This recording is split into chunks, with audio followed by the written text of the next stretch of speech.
Everything we know, from people and ants to stars and galaxies to quarks and atoms, the entire universe, might just be a simulation running inside a supercomputer inside an even bigger universe. Ancient philosophers said that the universe is a dream that we're waiting to wake up from. In this dream world of the imagination, anything is possible. All cultural items, from the dreams of our rodent-like ancestors, to books, to television shows, are merely permutations of the reality we think we live in. Today's age of computers and video games places simulations at the center of our cultural consciousness. A select group of us perform simulations for fun and profit, and we call them games, role-playing and otherwise. We live to run simulations. Join us on the Simulationist podcast as we explore our culture of simulations. Hello, welcome back to the Simulationist podcast. This is the 103rd iteration of the podcast, and we're recording it on the 24th of August, 2014. My name is Josh Trelevin, and with me on the other side of the table, a bewildered Ryan Kirkby wondering what the heck happened to the month. I could have sworn it just started, earlier this week, and then bam, we're in the final week already. That's true, and I guess also we're running out of summer. Well, sorry, I don't want to depress everybody out there. No, actually, given the Victoria weather here, I think we've got plenty of summer left. Sorry to the rest of Canada, who is going to go into a very nasty fall and likely an early winter because Canada and its weather hates you. But I think we're doing set for a nice long, extended one. We'll just truncate out a little bit of autumn. We'll just carve that into extra summer territory. I suppose, though, at this point in time, if we have listeners in real time, some people listen after the fact, but our listeners are probably getting ready for back to school, so they're all... Or, in quotations, back to school, at which they buy stuff at real good savings. Yeah, that's true. You can, right now is the best time to buy, I don't know, best time to buy office supplies. Head to your local Monk office supply store, and I don't know. They're not a sponsor. Well, not with that attitude, of course not. Or maybe go to the dollar store. That's a good place, too. Great Canadian Dollar Store, where there's deals and stuff. You get what you pay for, the Great Canadian Dollar Store. Actually, the thing that, I don't know, everybody complains about this, but nothing at the dollar store is actually $1. It's all $1.50, $2, well, $10. Well, they can't make a profit for that. I mean... They have lights. Change your name. That's going to cost even more money. Then they're going to have to jack up the prices again. So by keeping it as the dollar store as opposed to the $10 store. I suppose. I mean, technically, you are still spending dollars there, so it's the store where you spend money at. So, they should have called it Loonies. Then it would have been a play on words, and it would have been very Canadian. But apparently, I'm not part of their marketing department. I wonder.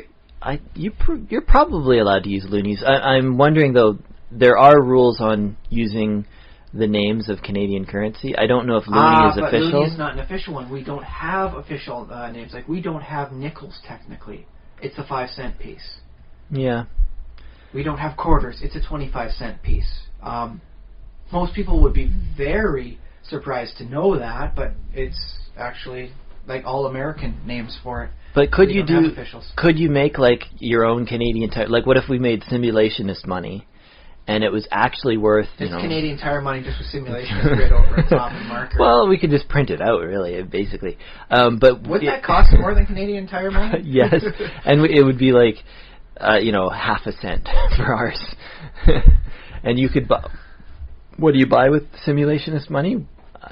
I don't know. Whatever somebody is willing to give you for it. Yeah, send me Simulationist money and I'll send you I'll draw something for you or sign a picture. He will draw a picture of himself holding all the Simulationist money in his hands, being all happy. I got your money. You'll never see it again. In big bags with the money sign on them. Yes, comically big bags with the money sign on it. What was I saying? But could you I think. Well, I have no idea if this is legal or not. But could you call it loonies, and just say these are loonies, and this is loony, but it's actually worth half a cent or something like that. Just confuse everybody. Well, the proper name for it would be like the Simulationist loony currency denomination. Okay. And so, in which case, yes, it is perfectly allowable. Yeah, but you couldn't just say, this is a loony. Here's the thing, is I know for a fact there is a business in Canada called the law offices that phones people in America who owe money. And they are effectively like a tax collector. And they scare people into giving them money because they are called the law offices, despite the fact that they are not a legal enterprise of any sort. Yeah. So if they can get away with that, we can get away with fake fake loonies. Fake loonies of our own proper simulationist currency. Okay, well, coming soon to a website near you, I guess. No, we're not going to do that. Yeah. Unless there's a huge demand for it, in which case we totally will. But we got to see that demand first before we'll print up some fake. Yeah, before I spend all that money on ink cartridges. Jeez. No, they're not cheap. Well, we'll work it the other way. We'll design the currency, and then we'll put out in like PDF or whatever, so that people can print it off wherever the heck they want to. Okay. Their ink, their currency they're printing out. Because let's face it, no one's going to take it. We could get on the whole Bitcoin bandwagon, because there are a lot of different currencies, and I don't think it's too much to start up your own. I've seen some of those currencies. I don't want us to be a part of that. Oh, okay. I think we're actually better than a few of those. It's funny that you were all on board with the fake loonies, but when it comes to Bitcoin, you're like, eh. I've seen some of the digital currencies, and I think that the artificial Canadian Tire-esque money is better than that. And so our simulationist loony bucks, or whatever we want to officially call them, but just call them loonies to make everyone confused. So like our fake plan has like degrees of fakeness. Like this fake plan is definitely happening, but that other fake plan, no, that's just a joke. But this joke plan is going forward. It might, if there's enough of a demand. Okay, no, I got it. Let's talk about what simulations we've been running. What fiction have you been consuming there? It's what fiction I'm not going to be consuming soon. I was playing the Marvel, Avengers Alliance Tactics, or just MarTac, because it was like too long and unwieldy a name. And people actually call it MarTac? Yes. Marvel Tactics. Okay, yeah. Got it. And well, they did call it that. It announced like 2 days ago that it was going to sunset. And now no one may talk about it ever again. Well, let's see. It was released out of beta earlier than most people would have recommended it. It was riddled with errors the entire way through. Wolverine's claws do not still cause proper damaging. One of Dr. Doom's attacks will freeze the game. So it's very much not ready for prime time. And they've decided that they weren't making any money because there wasn't really much reason to use your gold currency that costs money to get. So you buy it with real world loony bucks. Yeah, or whatever one they're willing to accept. And you use that, and you buy the gold, and you use the gold to not really do a heck of a lot in the game. And so they decided, no, we're pulling the plug on that. And so it's going to shut down now. But they released like an end game situation where like 5 different scenarios where you join up with an enemy force, someone you've attacked before in the past, and you kick arse together. Okay, so for huge rewards, like hey, have 10 bars of gold, except you can't spend them. Silver. Well, you can spend them, but like 2 days shy of 2 months. Everything is worthless. It's completely gone. Okay. So I think I'm going to go through the various stuff just to work out with the storyline, and then I'm just going to leave it be.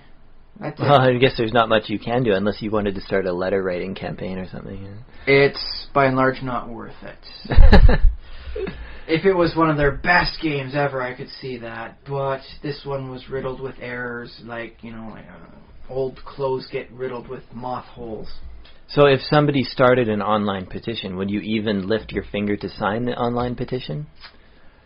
If someone presents it in a convenient enough manner, yeah, sure. Okay. But if it's like too far in my way or I have to sign up for something, no. Okay, yeah. Right. So but, this was interesting because this was the first game I played where I studied the tactics of the enemies and I was putting stuff up on the wiki for it. And all that stuff means nothing now. All my wonderful little stuff that I wrote about what it's like to be a member of AIM. Well, I guess it's memories, it's experience.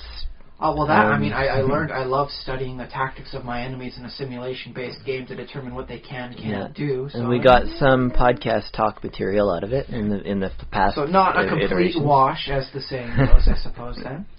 But it is sad to see a title go. Well, it was still very early. This was not a very long-lived game. It had a lot of good potential. I think it was partly hamstringed by its own player versus player system. That's got disabled. They put out the the end game scenario, and then they disabled PvP. You try and attack another person's base, and please refresh. And you go back there, and no, you didn't attack anything. Try and attack them. Please refresh. So it does a refresh error, so you can't attack anyone's stuff. Nobody can rob you of your hard-won or earned resources. Oh, okay, yeah. And people are enjoying it a lot more, according to the forums. Hey, I finally 3 people up at level 11 for my heroes. I was able to gain enough currency to train them up. Hooray! Huh. So they're enjoying it more now, and it's like, oh, that's kind of like salting a wound there, buddy. Enjoy it all you want, but just don't rub it in, right? Yeah. Cool. Well, not cool, bad. I don't know. The situation on a meta context is indeed cool. As I said when it was starting up, I would enjoy seeing how it grows and progresses. And that just happened to be a lot shorter of an arc than I anticipated before the sunset hit. And so now I got to see it from live release to the final days. Yeah. So there we go. I guess that's that. But that was the big weird one for me this week. It's just, I log in one day, it says, we're closing. The game sucked too much and no one liked it. All the time you spent wasted. And you know what? More free time for me. And I'm okay with that. I could always use a little bit more free time. So, yay! And at the same time, but in more mainline news, I suppose, the official release for the Player's Handbook for the 5th edition D&D was out yesterday, I believe. Yes. Okay. Yeah. I haven't got it yet, but I do have it. That said, I do need more of that darn free time because I'm still not fully done reading. I am taking it slow. I don't want to confuse. Like I recall when I was going into 3rd edition, I messed up a few of the spells and what they did because they changed between the editions. So I want to make sure I'm not doing that again. I've learned my lesson from 14 years ago, and I'm making sure I'm going through, I'm paying attention, this spell does this, it does this, hey, you can do it with this, and here's your other way of going like that, and this is what happens if you cast it as a higher level spell. So I'm very much studying it as much as I am reading it. Cool. And, So that said, if you're a fast reader and you're not going to go as in-depth and study every little bit as much as I am, you could probably beat me to the end. Yeah, and I've always not really known how to take in the rule books because they're technically reference books, and you don't read reference books cover to cover. You just I've been doing it wrong the entire time. Yes, although I'm not saying. I shouldn't be surprised given the fact that I recall myself reading from the dictionary at a young age. Well, exactly, and that's a way to learn too. But I don't think it's. Well. On the other hand, sometimes it's like, this word means that. This has happened to me so many times. I just use this one word instead of going through a whole paragraph trying to explain what I mean with that. It's just this one word. Actually, yeah, that's the benefit of having a bigger vocabulary is you can express ideas in concision with using less words because you have the right word. I don't know. There's a balance to be struck, though, because you don't want words that nobody knows. Unless you want to talk over their heads, in which that's case, always fun, yeah. And besides, you think about it this way: some people do talk over other people's heads using big and obscure words. Other people just try and raise the bar a little bit.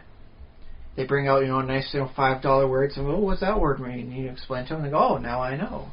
There've been a few people say, I always like working with you. I always get to learn all these fun new words, Ryan. I'm like, well, I didn't know they were new words. I've been using them for years. But yay! Share with me these wonderful words. I'm trying to think of a big word like disconstabularitism? Anti-disestablishmentarianism? That one was in my brain too. I know that's supposedly the longest word, but... I know the original meaning for the Mary Poppins word. Supercalifragilisticexpialidocious. Is it shareable on a family podcast? According to what I've been told, not really. Okay. Which I guess makes it all the funnier that, like Mary Poppins and Dick Van Dyke are singing about it, and wonderful stuff, and there's like animated penguins behind them dancing. Yeah. Well, I guess we'll leave it to the listeners to imagine your own totally not safe for work definition for the word. Did you say the word? Supercalifragilisticexpialidocious. Yes. So now that's out in the world. That said, I mean, now that we've mentioned it, it doesn't hurt to spend a little time and like watch the song again. It's a nice enough song, got a good beat to it. Okay, I will link. I'm sure it's on YouTube, so I'll it's put on a little YouTube and a link in the show notes. Variety of little spots. To the But yeah. So yeah, I mean, well, that's the fun thing about it is the words can change with meaning. I remember one person trying to come up with an emoticon that meant something very, very horrible. If you see it, it'd be something like you'd smack the other person for dare saying such a thing, and they wanted to condense its meaning down to like 6 characters, to make one long emoticon for it. Okay, I can think of some off the top of my head. And yeah, and so I kind of dig that level of conciseness, the purposefully trying to come up with something very rude. Like, I suppose he could have done it a little bit better and just said, this symbol means any of the meat of that joke about the aristocrats. And if you haven't heard the joke about the aristocrats, I warn you, before Googling it up. It is, however... you will laugh. Well, you'll laugh, but you'll also be potentially disgusted. It's a bit of a donut joke. When a person comes in, describes an act to a presenter. The donut is like, the act is horrible, absolutely horrible on pretty much every conceivable level, as well as many conceivable levels as the teller of the story. This is you're telling the family-friendly version of the aristocrats. The aristocrats no, I like it. joke is a very modular style. Yeah. So if you say, well, I could tell this joke, but you are a very blasé person about this whole thing, it wouldn't hit you. I got to get something really deep and really creepy, disgusting, just to purposely hit home. And that's what the bulk of the joke is. It's just really weird, disgusting things. And the guy listening to it, he's like flop sweat on there. He's like pale as a sheet. He's like, that's horrible. What do you call that joke? And the guy responds, the aristocrats. There you go. And it becomes such a joke that all you have to do is like respond, the aristocrats, whenever you encounter something absolutely horrible, and then everyone gets the meta joke that it has become. Yeah, and there's a movie, and it's very funny too, produced by... Aristocats. No. There's one by Penn Jillette, The Aristocrats. There's also The Aristocats, which don't... try not to get those two mixed up. I mean, personally, I don't mind either one. Like, I'm happy if I... I guess we're watching The Aristocats. I guess we're watching a bunch of animated cats go about like a vaudeville routine. Sure. Which, by the way, I do believe the name for The Aristocats came from the joke. So if you watch... because they're a family of illegitimate cats? No. I think it's just because it's like a vaudeville routine, and what are you going to name this thing about like vaudeville cats? The Aristocats! And then it's like, do you think that's actually going to fly past the censors? And they managed to make it work, and then like they're like giggling the entire time they're animated. Like, it's completely wholesome, but it's named after like the rudest joke ever. Yeah, okay. I get it, because it's a little bit showbiz. Yeah, sure. Vaudeville, yeah. I got it. Well, that's the thing. It's just like a guy comes in and tells about his vaudeville routine to the guy, and that's how the joke starts. Okay, get this. We start with a bunch of cats and kittens. And I won't go further with that. And then just let your mind go into dark blah, blah, blah, yada, yada, yada. The aristocrats. The aristocrats. Or the aristocats. Yeah, and so, I believe that's how it got its name. Well, we've done really great just talking about the filthiest joke ever without actually going filthy. I'm rather proud of myself at this point. Perhaps we should move on, though. Before we actually do go down that dark tunnel. Yes, well, be forewarned before you Google it, not everyone tells it as the modular donut-style joke. Okay. Some places will have, like, disgusting descriptions in there. So, 1, safe search on. 2...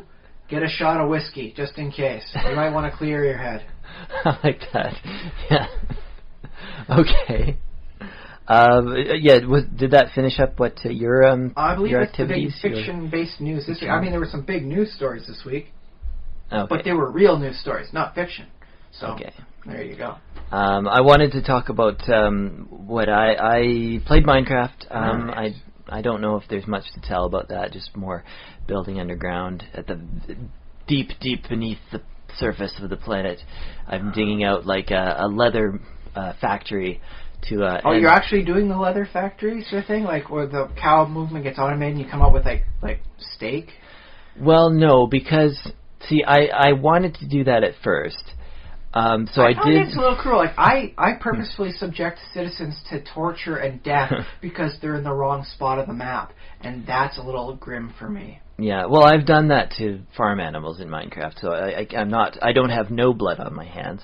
But what I did was I created like a nice little pasture area for the cows, and like that's where I breed them. And they live happy cow lives. Subterranean cow lives. And then I added a door off in the corner of the pasture, so every once in a while they go through the door, and once they go in there's a little water stream that washes them through, like through a series of turns, like blind turns, so that the other cows don't see what happens. Well, at least you're nice and discreet about that. That's kind of yeah, I got that from, I don't know. From morals and ethics in general? I don't know if is it more ethical if the other cows don't see it? I think it probably is. Anyway, so yeah, they do get washed with water, like pushed, I guess, through to another room.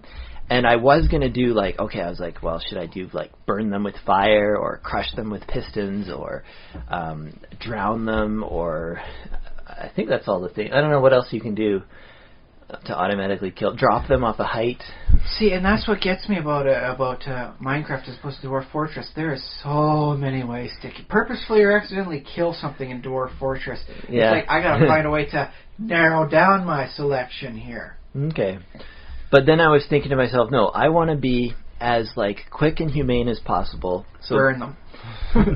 So in the end, actually, what I went with is just the maximum enchanted sharpness sword. You can get sharpness on a sword.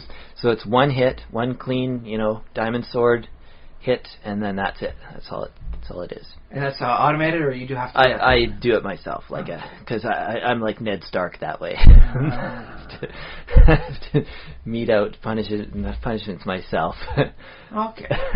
So you can gain the experience and thus become strong. Well, that's true. Yeah, it's also worth experience. But it's not. Right now, I have the door is on the wrong side of the pen because the cows they go to the northwest. You know about this, about mobs. They always go to the northwest. I've seen chickens just swimming through the ocean in a generally northwest pattern.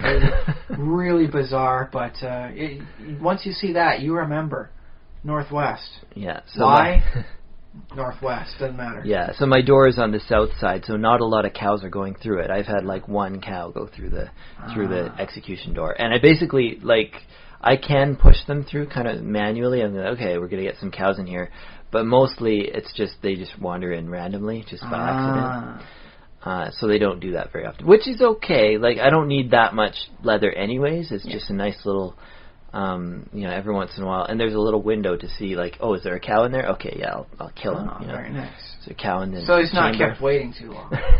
Hopefully not, yeah. The cow's been in the death chamber for the last half hour. What are you doing here, buddy? This is supposed to be an abattoir, not some sort of petting zoo.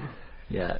And then so from there, again, it's not necessarily automated, but it is a sort of a process where it's okay, the next room, chests full of leather and some dyes and stuff, so you can make armor out of it and dye the armor. So you can do your Black Ninja style. Yeah.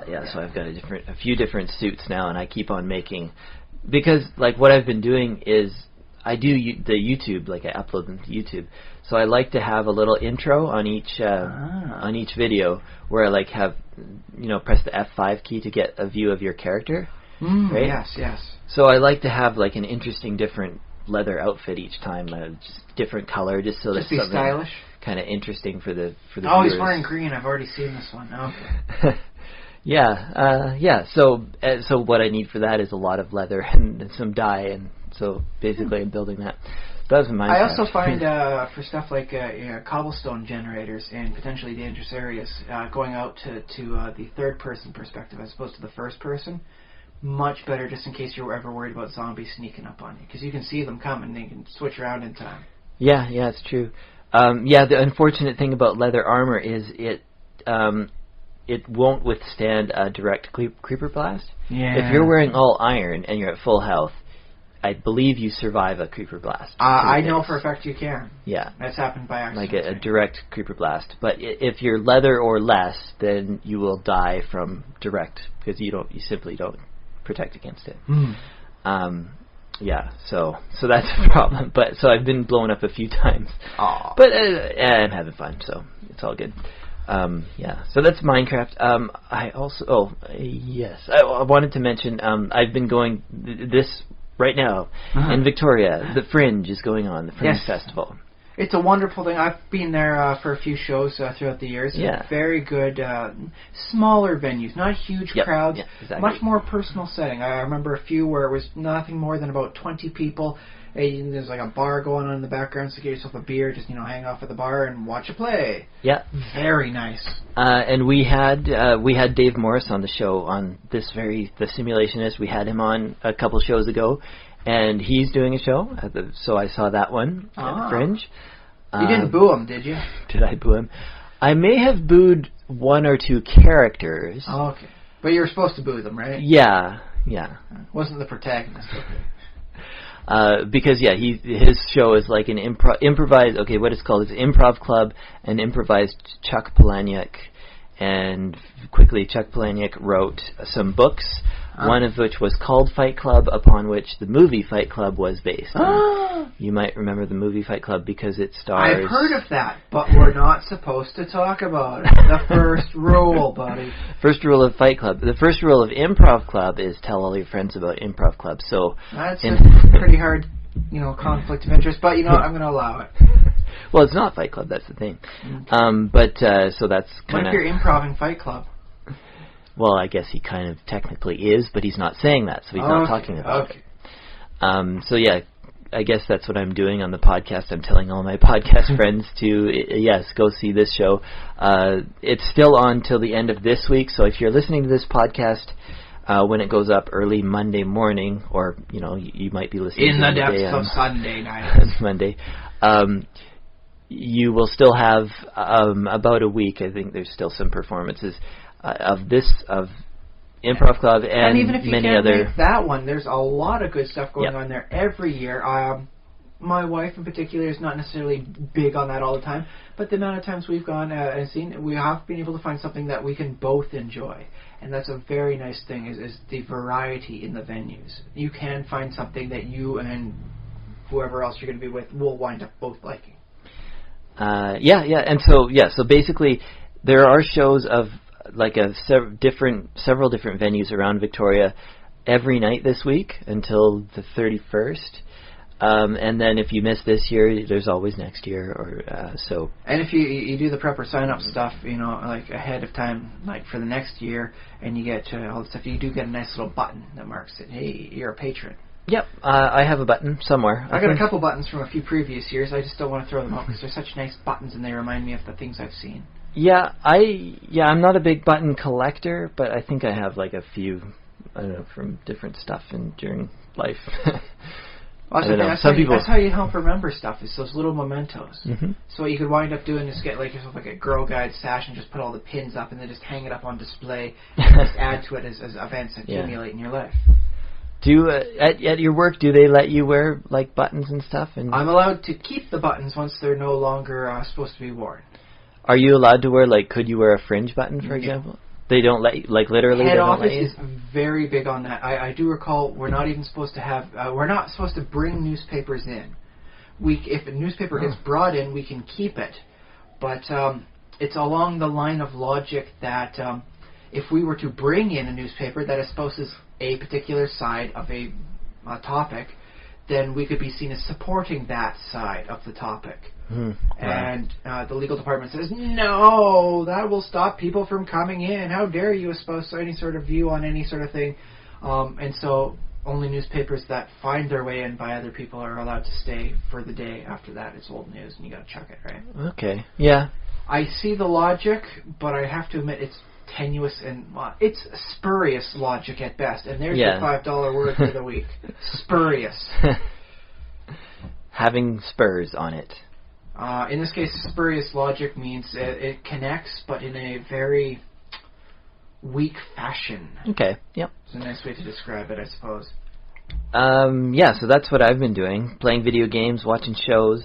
I started reading Slaughterhouse-5. It's not really fiction. It's kind of fiction. It's have you heard of that one? I briefly confused it with the old series of video games Splatterhouse, and I was briefly thrilled that they may have had a novel about it, and now I'm kind of depressed that there isn't a novel about the Splatterhouse series. Yeah, so Slaughterhouse-5, I believe it's... I haven't got to the part where there's a slaughterhouse yet. So I think Why isn't there supposed to be 5 of them to get to Slaughterhouse-5? You got to pass the first 4.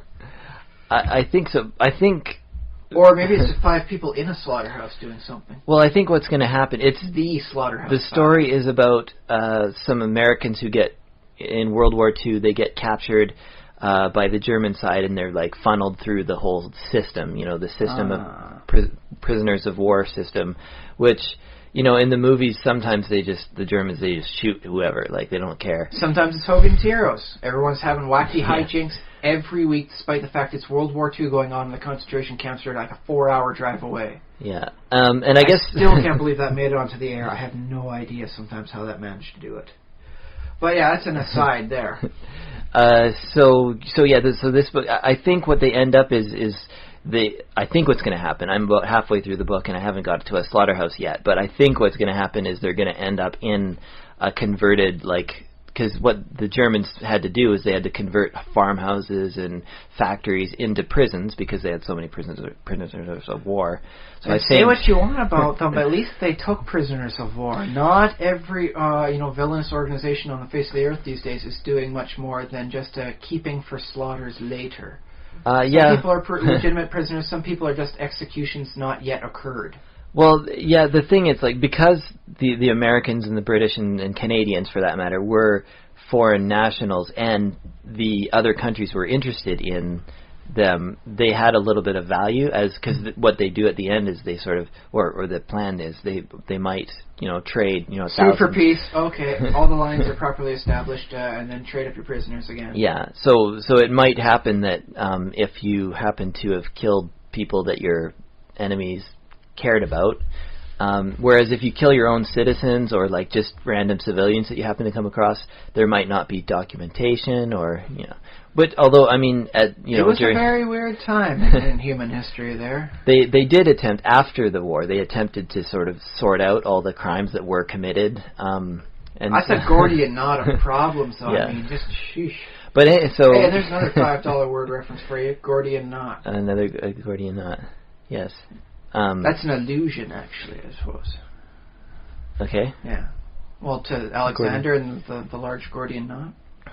Because it was impossible to untie. So. The person who was supposed to, solve the riddle of the Gordian knot was going to take over the Earth.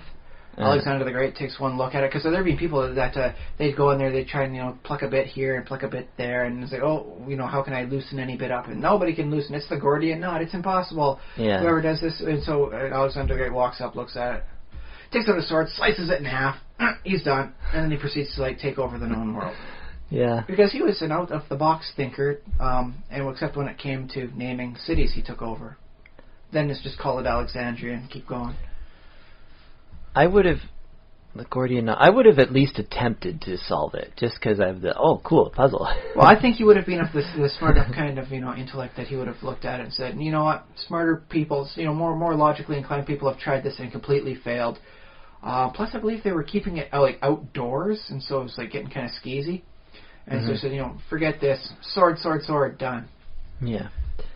All right. So, so Slaughterhouse 5, I think they end up in a slaughterhouse converted to a prison. I think that's why it's called that. And there might happen to be 5 of them, so they're in the fifth one. I don't know. That might not be why it's called that. I don't know. But maybe it's like a reference, like the Chasing Amy movie, where the only bit about Chasing Amy is in a monologue done by, Silent Bob. Yeah, it could be.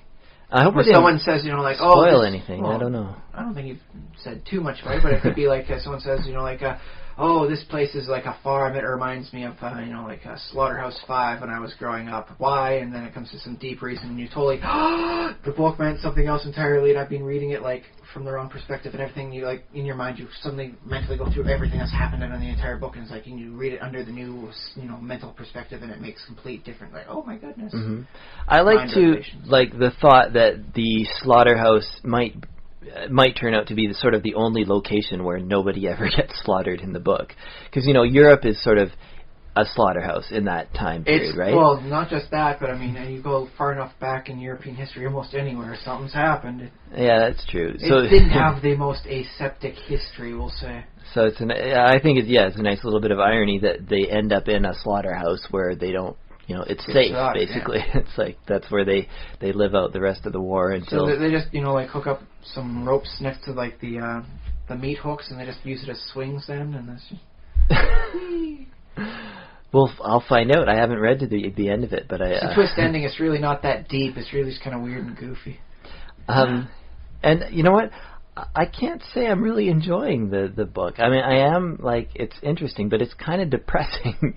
A lot of stories about that sort of topic in that era are depressing. Yeah. And he jumps back and forth between because he survives, and that this is not a secret that obviously he wrote a book about it. And then I died. Guess how I'm telling you the story now. The end.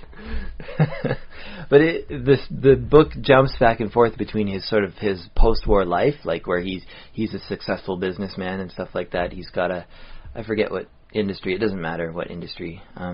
That's how interested I am in the book. But that part is sort of depressing too, because it's all about this consumerism in America, and of course the 60s happen, so hippies, Vietnam, beatniks, and crazies, and so it's not much better. Even though at least he's safe in America, like he's safe and comfortable, but there's still a huge until a hippie on LSD tries to cook his baby, thinking it's a sandwich. I think he's. It's not that kind of book. No, that's one of the weird little horror stories they kept trying to push about, like, beatniks and hippies. Okay, yes, yeah. Why shouldn't you like these people out there who claim to belong to pieces? Because they're taking drugs and they'll mess things up, man. They will hurt other people and they won't even know because they're so high on drugs. Yeah. A lot of propaganda going on back then. That totally doesn't happen anymore. But yeah, that's probably enough about Slaughterhouse 5. It's worthwhile reading, I think. I'd say it is funny, like in places. Haha! Oh, the guy died. And, but they shot it so it looks like he's got a smiley face. Yeah. But yes, as for me this week, okay, go ahead. Well, I've been looking at some mods for Minecraft, and I'm thinking there's not enough traps and stuff going on in the game. I want something weird and crazy. Mm-hmm. Like, have you ever played Command and Conquer? Seen any of that go on? Yeah. You know the big Tesla coil towers they've got there? Yes. I want that. In Minecraft? In Minecraft. Okay. I want to see a lightning bolt zap zombies.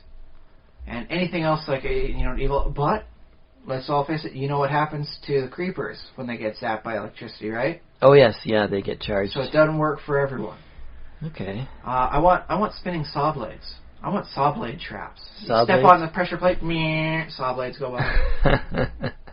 Having a hard time finding the mod I'm looking for in that. Yeah. So you've looked and then you haven't found anything admittedly, I haven't done the most in-depth search. I haven't checked the forums and all that. Okay. But just trying, a general Google search is not turning up what I was, hoping for. Okay. Yeah.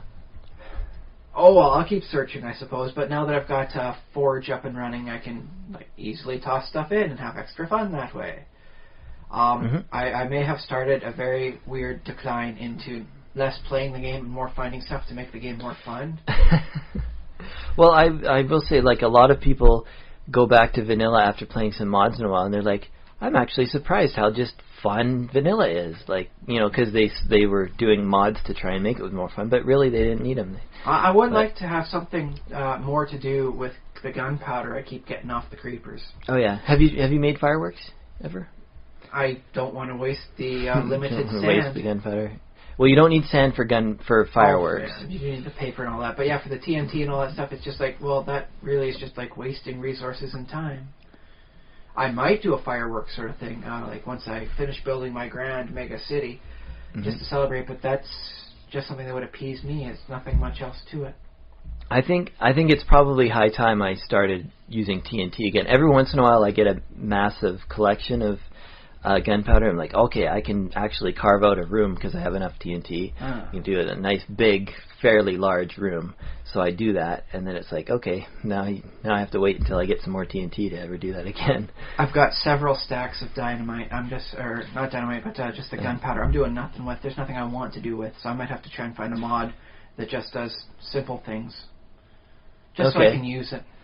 Yeah. Or at least maybe alter the peasants so that they can actually I'll buy it and I'll give you a gem for it. It's like, please be my junk vendor. I like WoW. Be my junk vendor. Be him.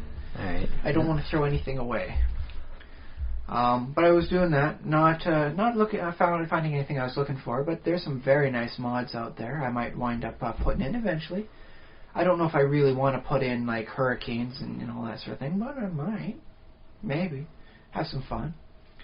That said, when I'm going about in my second town that I've been working on, I'm trying to upgrade everything. I finish off one spot, I upgrade.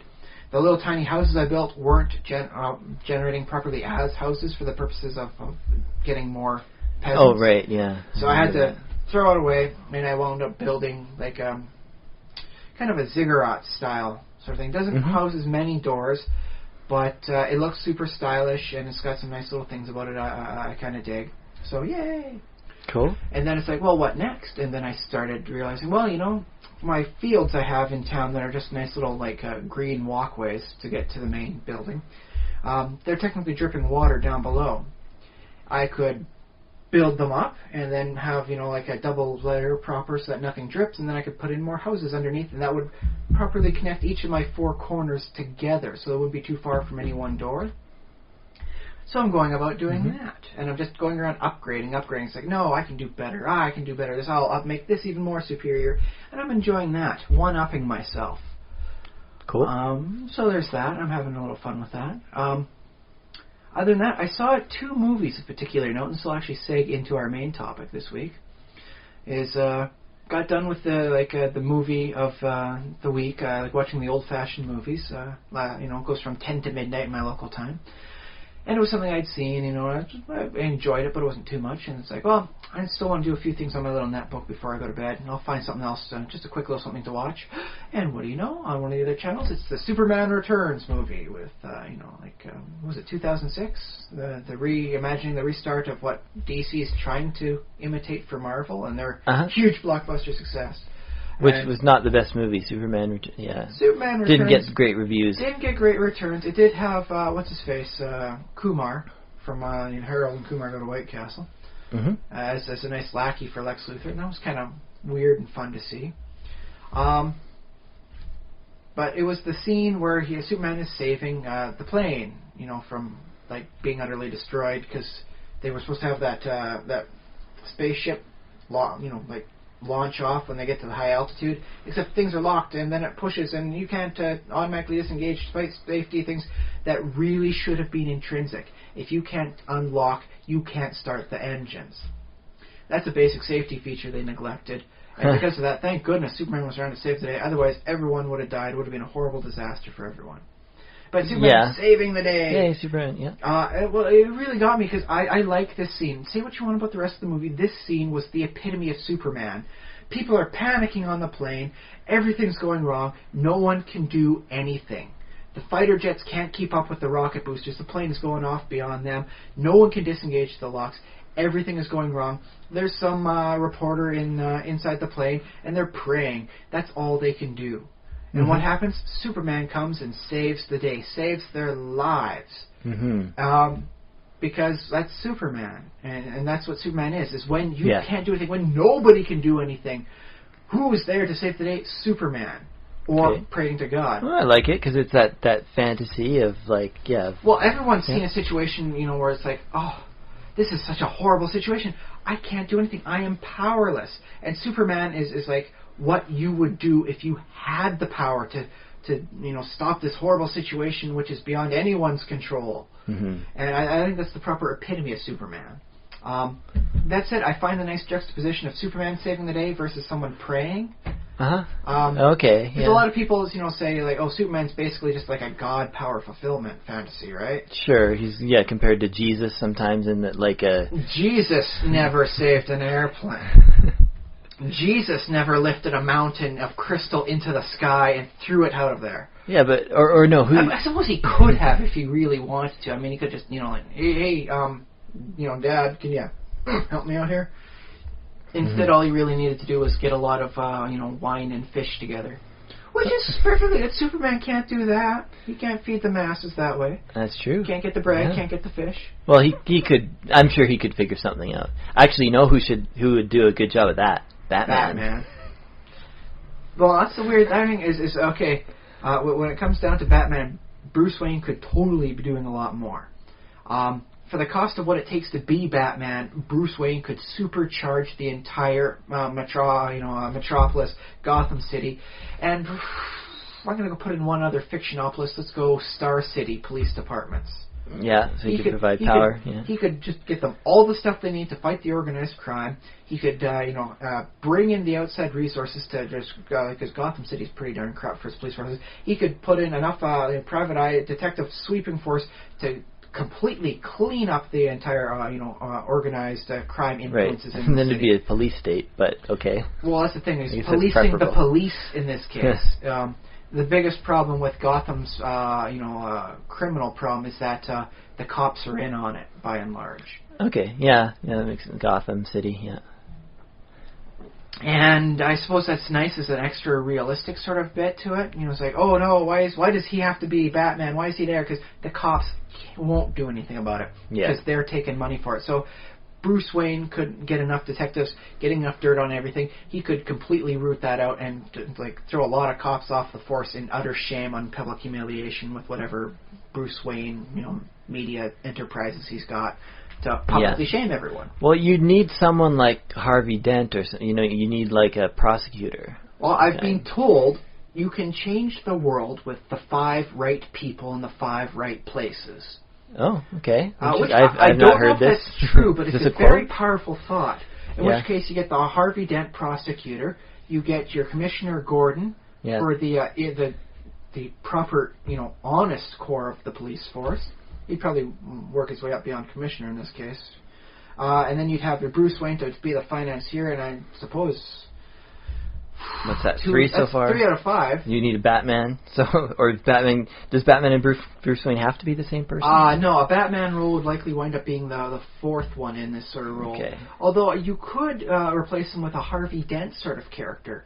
The seemingly corrupt police officer who actually does have the proper heart of gold. And he's willing to get in deep and slummy with the criminal forces and really just do a gut punch whenever needed, and damn it if I'm not supposed to do it, and just because it's not against the regulations, and bam, bam, bam. And the 5th one is Robin?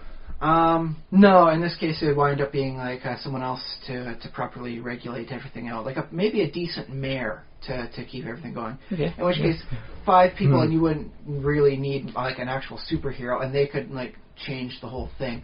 In theory, I don't know if this has ever been actually put to the test of the 5 right people to change the world.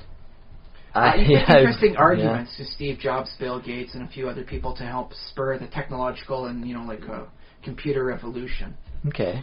But I think it has very nice poetic sense in that case.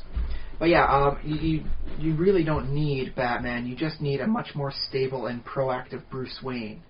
Bruce Wayne could feed a lot of people, with the amount of cash he's got coming in. But instead, he wants a lot more batarangs. In the comics, you can move one of the Batmobiles across the country by disguising it as part of the Batarang budget. In the cartoons, the Justice League Watchtower that orbits in space is hidden in part of Bruce Wayne Aerospace R&D. It's a 1-line entry. You can hide the Justice League satellite operational building costs in there. That's how much money Bruce Wayne has. Okay. Dude's rich. Yeah. But he doesn't. Yeah. Why? Well, I guess because he's human.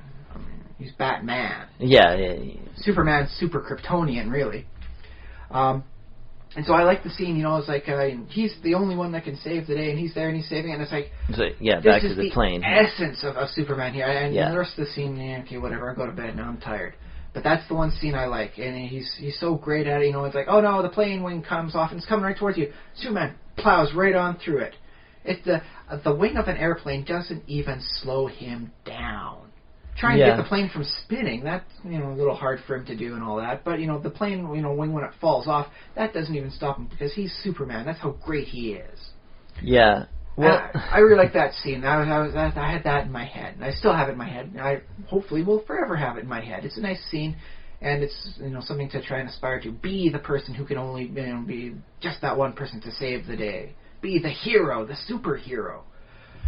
Even if it's never going to happen, at least keep that in mind. Keep the hope alive. Okay. Yeah. And sure. so I was also I was talking with a coworker today, and he had never seen Jet Li's The One, and because we were talking about like good action heroes and all that, and I explained to him some of what's going on there, and just enough to whet his interest in it. And, it got me interested in watching it. So I watch a little bit of it when I get home, after work today. And I like it. I like the amount of stuff. And for those of you who haven't seen it, Jet Li is doing all sorts of amazing stuff. He's able to hit a person, kick him up in the air, and then punch him down into the ground again before gravity starts taking effect. He's that big, like that thing. It works along, like, there are multiple use across different realities. And the energy that is your life energy is divided like between all your other reality parts. So if one of you dies, that amount of energy gets redistributed amongst like the other 126. Okay. And at this point, the Jet Li's character Yula is down to him and one other him. So instead of like life force of Yula equals 1/27th per 127 per like Yula person, it's now split into half and half. And so the character, Yula, he's like running 50 miles an hour. He's jumping 20, 30 feet in the air. He's dodging bullets. He doesn't even need to look. He's got such good accuracy. It's a headshot every time he pulls the trigger. He's just blowing heads up everywhere. It's just, okay, yeah. And so, and I was thinking about like that, and it's like, I like the concept of this person. Like, he's clearly after a target, and he's so powerful, nothing can stop him. He's very dark, but he's very goal-oriented. When he realizes he's killed, like the one of his other, like people, he doesn't, just okay, now I'm out of here and run away. He actually does a little victory, yeah, sort of thing. Why? Well, because it doesn't matter if they shoot and they're going to miss him. He's that quick and that fast, and that's his goal. He's very focused. So it's like I'm watching the action scenes. I'm skipping by. I don't have enough time to watch the whole movie. Although, if I get enough time later on tonight, I might just make sure to sit down and watch the whole darn movie. Worth another reviewing. Yeah, okay. Google up the ending. An amazing ending. Absolutely wonderful ending. So just watch the end. Well, if you don't have time, if you can't find the whole thing, you can find the ending bit, on YouTube. You can spoil it, but that's fine. I mean, you don't have to spoil it now. But it's just such a nice ending. It's just like, that's just, yeah. Yeah, now I want to see the rest of the movie. I want to see how this ending happens. I want to see where everything leads to this point. Okay. It's awesome. It's interesting. Yeah. But I'm watching the action scenes and I'm thinking, I want to create like a character who's like an assassin, but I'll take like a note from like Shang Tsung from the Mortal Kombat series, and whenever he kills his target, he steals the target's soul. I like that for a video game too, because it's like it's your progression. There's your power up. That's what Mega Man does. I suppose. Yeah. He steals like the robotic essence of the villains he defeats. Yeah. And it's a nice way to get your extra gadgets, an extra way to power up and level up, however you want to determine whatever your game system is. Mm-hmm. And it's like, well, that'd be kind of awesome. I mean, played right, could be a very dark anti-hero, but more likely just a very sympathetic villain. Like, well, I get paid to do this. There's a demand for it.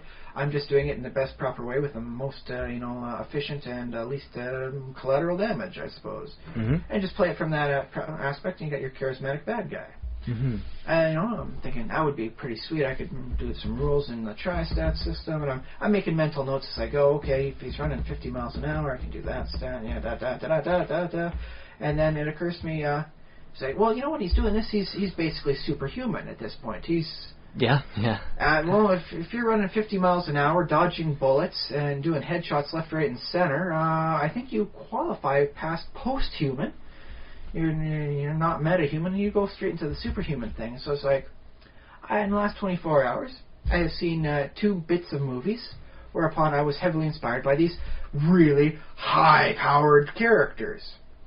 I suppose I could find one of the movies for Dragon Ball Z series and watch like Goku do some amazing, huge things. Although maybe it'd be worth my time to find like an edited down one, like an abridged version where everyone cuts out the screaming. I don't need that much screaming. I just want to watch the movie, right? Okay. So I'd probably cut that down from a movie down to a half-hour episode. Hooray! They do a lot of screaming in the series. Yeah. And Goku's pretty high-powered, but I like him too. He's a nice guy with a nice sort of style to him, and he's got all sorts of nice moves. And he keeps coming back even when he's gotten, his pounding in. Why? Because he's a hero, and he gets back up because what he's doing is right. He feels it in his core. Yeah, okay. And that's what makes the true hero, I suppose. Sure. But the high power is also just extra awesome. It allows him to do stuff like, oh, I missed you. Now that mountain behind you is gone. Whoops. Haha. And so, that's the high power as well. Mm-hmm. And so I wanted to come in here this week and ask you, Josh, what do you think of a high-powered campaign or a high-powered story? High fantasy. Anything where it's just so much beyond the pale of mortal ken. And there's another $5 word for you this week. It's just a 3-letter ken? word. Yeah. Just means knowledge. I just spoil it. I have a character sheet. Like, I was designing character sheets, and I was trying to fit knowledge, nature, knowledge, religion, and all that. I was like, well, ken means knowledge. It's just ken. Okay. So I shortened it to...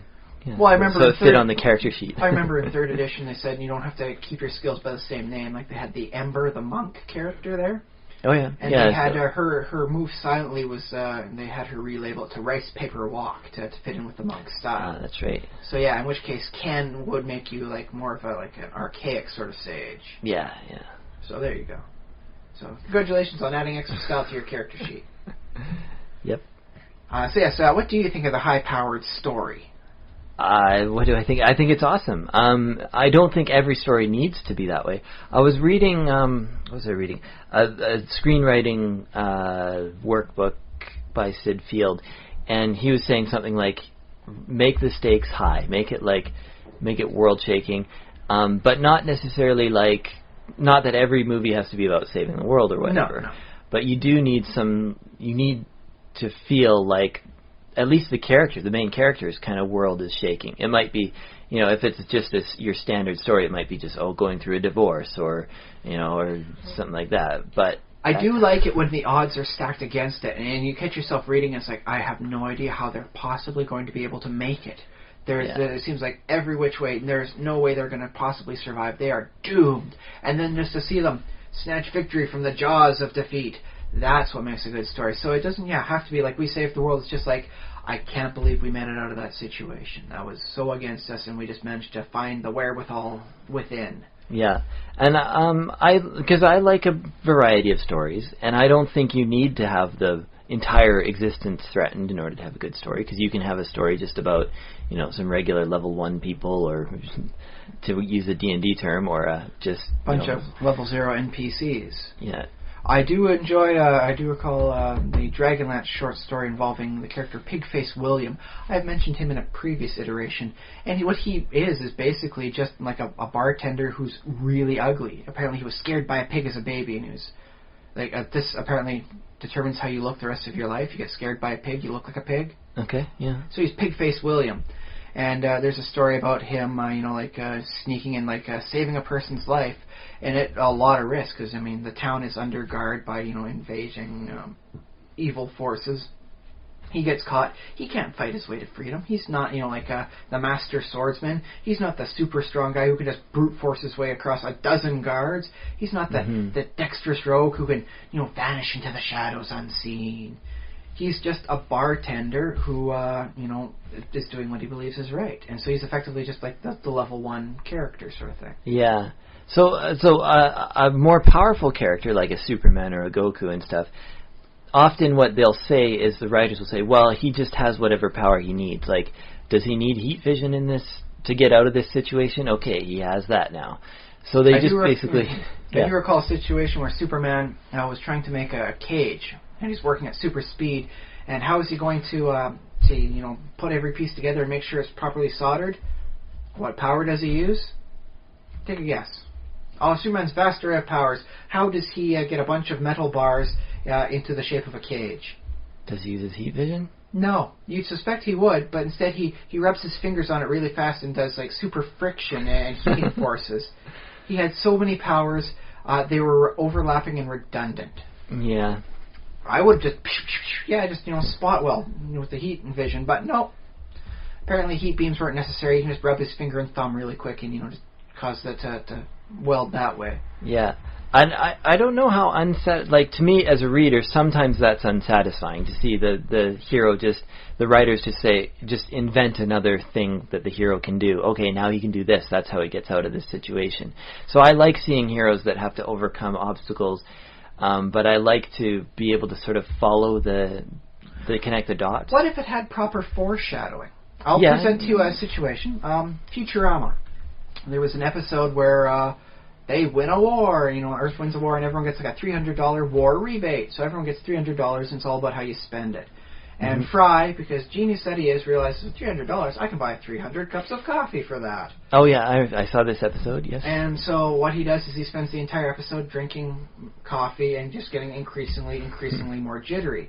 And in the end, oh no, a big fire! Everyone's imperiled, and he has that 300th cup of coffee, and he hits like some sort of like a caffeinated nirvana. And while the fire is slowly raging because he's moving at such super fast speed now, he pats out the fire and he just calmly picks people up and moves them out. And now what everyone sees is just zip, zip, zip, zip, zip, zip. All of a sudden they're outside in the alley. Everything gets patted down nice and cool. And Fry saves the day. And it's been slowly building to that and building that. And then with the power he just suddenly comes up with, it's something that has been alluded to with the increasingly jitteriness and the increasing caffeination of Philip J. Fry. Yeah, well, I mean... Was that satisfying to see him hit that 300 cups of coffee, and all of a sudden, instead of going from like, I'm really agitated from so much caffeine, he's calm. Everything is at peace, and he suddenly realizes exactly what needs to be done, and no longer more goofy Fry, I messed things up. Picks people up calmly, moves them to safety, starts patting out the fire, just doing what needs to be done. He saves the day as a superhero. Yeah, I enjoyed that more almost as a parody than an actual, but you didn't find it unsatisfying when he hit that 300 cup of coffee, like, oh no, how are they going to get out of the fire?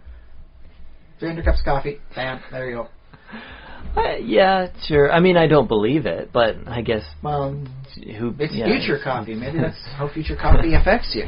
Could be, I suppose. They've got hyper caffeine going on there. It doesn't give you horrible caffeine headaches. It just actually makes you super speed for a while. A lot of the stuff in Futurama, I don't like.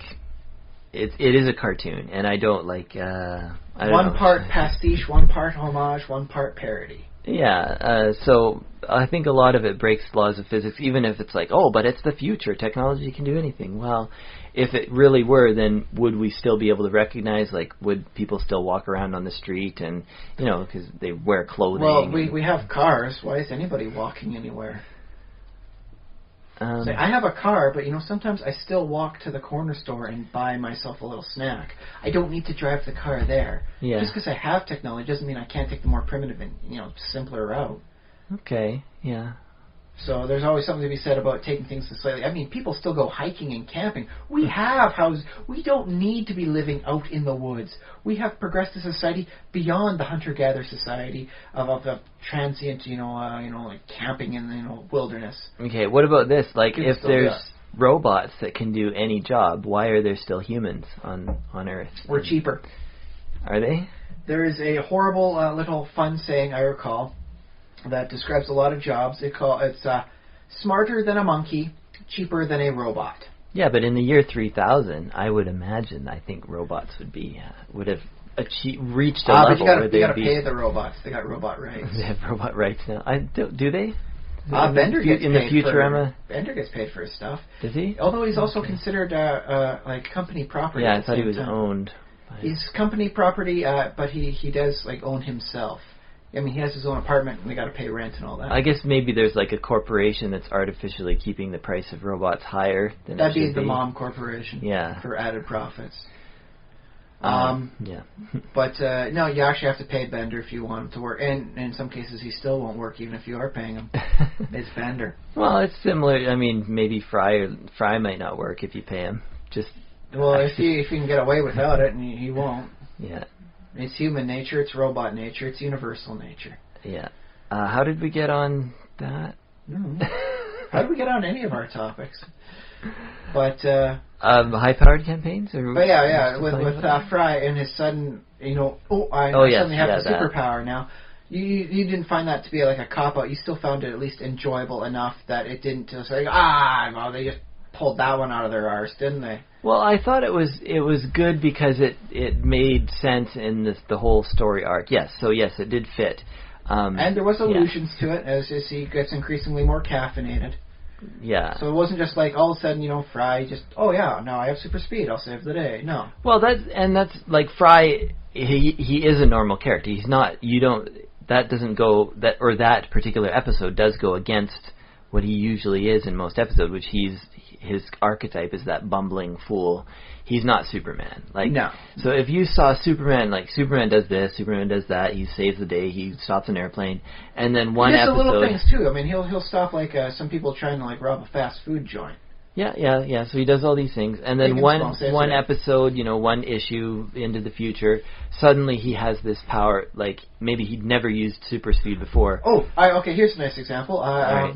Because I'm watching the old stuff, I've been looking up some of the old Superman things, which are now coming up on the television channel I like to watch.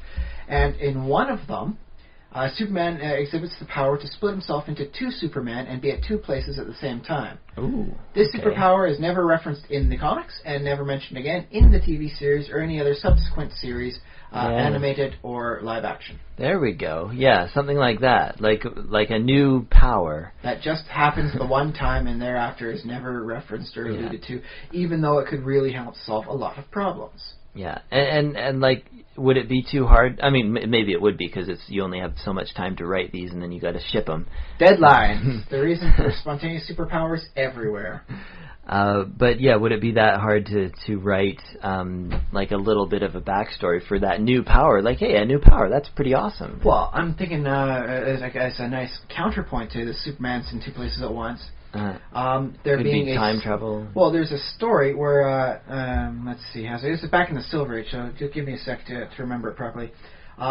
Criminals kidnap effectively Johnny Carson, or whatever equivalent Johnny Carson is, and they demand $1 million sort of thing, which was a lot of money in the Silver Age, and Superman says, I can solve the problem. You won't have to give up any money. And so what happens is. Johnny Carson effectively shows up on a show that night, and the criminals are like, "Oh, what's he doing on the show? We've got him right here. He's kidnapped." And the person, his guest is, "What are you doing here? We heard you were kidnapped." And he says, "Well, that's the thing. Superman came to me yesterday, and he said we had a trick, and that we'd wear masks for the day. And what happened was he managed to act like me, and the criminals kidnapped Superman instead. It's all been a ploy. He knew about it somehow beforehand." And then the criminal's like, "Oh my God, we've been played. It can't be him. No. I mean, he wouldn't be tied up like this for an entire day. It's Superman. He would have busted us already." So the criminal takes out a gun and shoots. And that's when the Superman was, actually wearing the Johnny Carson mask on the thing. It was a ploy. He was waiting with his super hearing to hear the sound of the gunshot as soon as after he announced it. And then it's a race. Can he track down the sound of the firing bullet at super speed and stop it before the Johnny Carson takes the bullet to the head? Oh, yeah. And you know what? He does. Oh, that's a good story. He stops it. Hand goes right in front, right in time. He moves so fast. They got a nice bit about the Johnny Carson mask he was wearing, just melting off. The suit he's got just completely just dissolves at the speed of the friction because the super suit's okay, right. But the suit and the mask just blow off from the friction just as he's moving so fast. And he stops the bullet right in the nick time. They could have had the story with, Superman is, really did pull it off, and he's there, and he's at two places at once, and that's why he's able to trick the criminals. No. It then becomes a story of Superman racing against a bullet. Is Superman faster than a speeding bullet? That story proves once again, yes. Yes, he is. Yeah, and he can get around doors and upstairs and things. He's Superman. Doors and stairs are like etiquette for him. He doesn't have to follow those rules. Although if he's like smashing through a door at super speed, no matter how gentle he is, wouldn't that door just basically disintegrate? Pretty much. It's I guess kind of an awesome concept when you imagine him hitting the door so hard it just poof, like atomizes. Breathing in door fragments here. Oh god. So I have a question about yes. Superman. All right. Can he move faster than the speed of light? Silver Age, yes. That's one of the ways he gets to cross time. If he goes clockwise while moving faster than the speed of light, he goes ahead of time. Counterclockwise, he goes back in time. Don't ask why. It's Silver Age storylines. They're powerful enough. You can do that. Okay. Actually, there's the thing is they got like an anti-Superman squad that actually can go back and forth through time because Superman makes a lot of enemies when he's solving crime, and saving the day across the galaxy. Okay. And so they managed to actually track him. It's like, oh no, we're here to like do nebulous evil deeds, and so he chases them, and they go through time, and he chases after them through time, and they stop at like the year, like 3 billion or something like that. BC or AD? AD. Okay. And do you know what happens around 3 billion, AD? The sun goes supernova? The sun starts going supernova, which means it goes red. And so they, like, now we've trapped you. You're, under the red sun. Oh, you have no superpowers, and they just use their, like, alien technology to, we're gone. And then Superman is stuck in the future. Like, all the seas have evaporated, and the weird alien sort of creatures that, our species have evolved into. Yeah. Like, there's invisible, like, octopuses, apparently. Okay. Like, their camouflage allows them to become invisible as they, like, move on to the land. And all that's left is like the the decayed remnants of human society, and because Superman was the greatest hero of all time, they got robots with his friends and all that. So there's like a Superman robot, but he doesn't have any superpowers. He's just kind of like a robot that walks around in the suit. Same with that, yeah. So like the non-powered Superman winds up adventuring from to hit the Arctic fortress from Metropolis. He goes on a journey with like a robot, Perry White. Why does Perry White join him? Well, he smoked all the cigars in the future Metropolis. I guess he's got to go somewhere and do something. He can't stick around. There's no more cigars. I guess I'll join this actual, living person. Maybe Superman has cigars at his fortress. Just might. I mean, it's been several billion years, but we can always go up there and check. So, robotic Perry White says, sure, I'll join you. Yeah. So yeah, you can actually use some of Superman's powers against himself if he's not too careful. Well, that's actually kind of clever, yeah. And well, you know what? That's what I liked about the Silver Age stuff. Superman was extra powerful, but that didn't stop you from having a good story from time to time. Mm-hmm. Superman is faster than a speeding bullet. Let's have a story where we prove it. How? He's got to save a life. He's got to he's got to track down the sound of a bullet throughout the entire Metropolis area. It's like Superman can go through time. Let's strand him somewhere in time where he has no allies and can't get back. Just because you're at the high power doesn't mean you're out of stories. And a lot of people say that about Superman nowadays. Well, he's just so powerful. They go, how can we write a story about him? It's like, dude, they did that for decades in the Silver Age. But be careful. Because one of the Silver Age stories was about Superman Red and Superman Blue, and they did that with Electro Supes in the 90s, and that was like the dork age of Superman. It was really not well received, and everyone's happy, and no one cares that it got reversed. No one cares how. Superman's back to Superman. Let's keep going. Okay, yeah. Well, okay, so, but, again, stories can be, I think we need both. We need those huge, powerful stories occasionally, and we need the small stories too. When it comes to me, I started, reading The Wheel of Time. I still got 10 books, so I'm going to say I started reading. I'm nowhere near close to complete. I got 10,000 pages of reading left to do on that alone. Mm-hmm. But the fact that, Rand al'Thor was, the reincarnation of the dragon, he is the one who will save the day, or his death will mean the end of things. The cycle will not repeat. This age will not come again. The Dark One wins. Pac-Man sound, do. Game over. That's it. And so I like the risks. That's not just oh no, you die. It's like, oh no, the wheel of life and the existence goes off its axles. Things go really bad. It does not repeat as it should. And that's some pretty high stakes right there, right? Yeah. And yet, he's just like a farm boy. And he gains wonderful powers as it goes on, but it starts off and it seems like, well, you're just a farm boy with a sweet, nice, sharp sword. You are really underpowered for this sort of, level of responsibility that's suddenly on your shoulders. Uh-huh. So I would not mind seeing something where, it has a bit more like, oh, you're the chosen one. How can you prove it? Well, you're doing these amazing things. You are like Neo at the end of the Matrix. Mm-hmm. You are the high-powered one.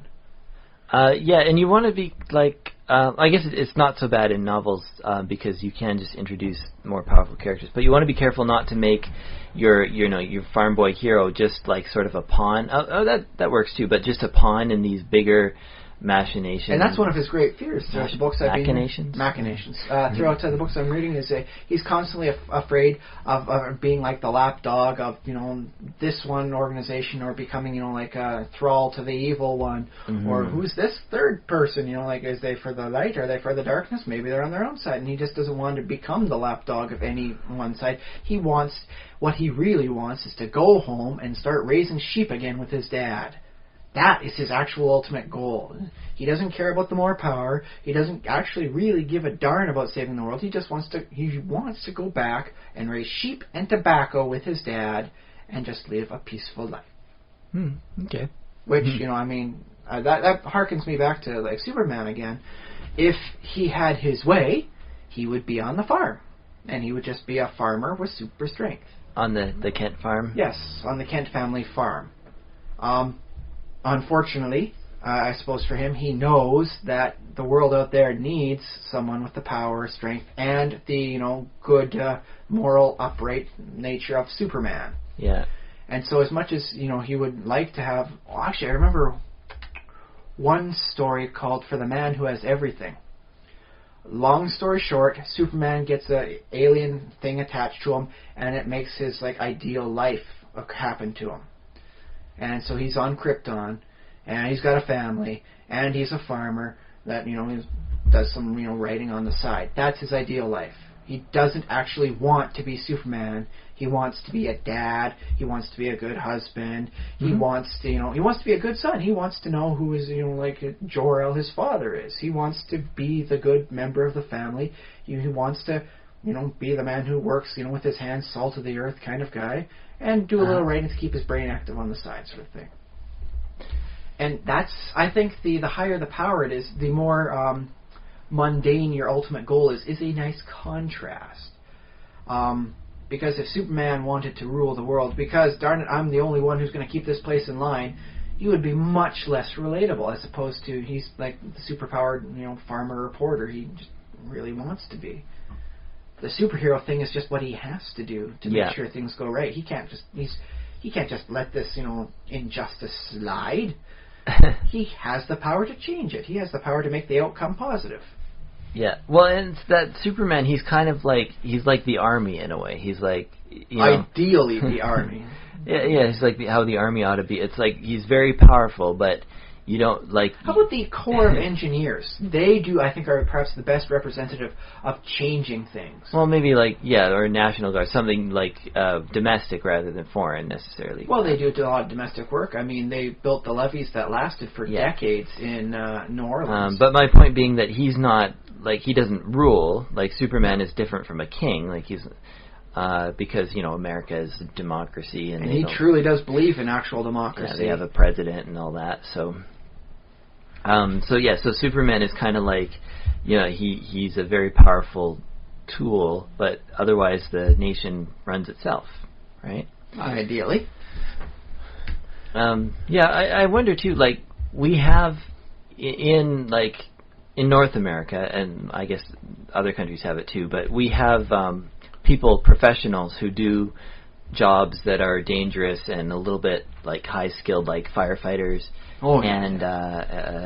Sometimes just plain unpleasant jobs. The Army, the National Guard, we have police, we have people who drive ambulances and all that. Superman kind of represents them in a way.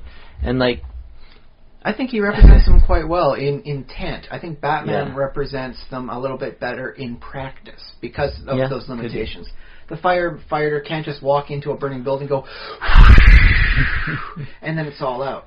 That's Superman. Yeah. Batman's the guy who goes in there, saves the people, and then, just make sure the fire doesn't go out of control as things burn their way down.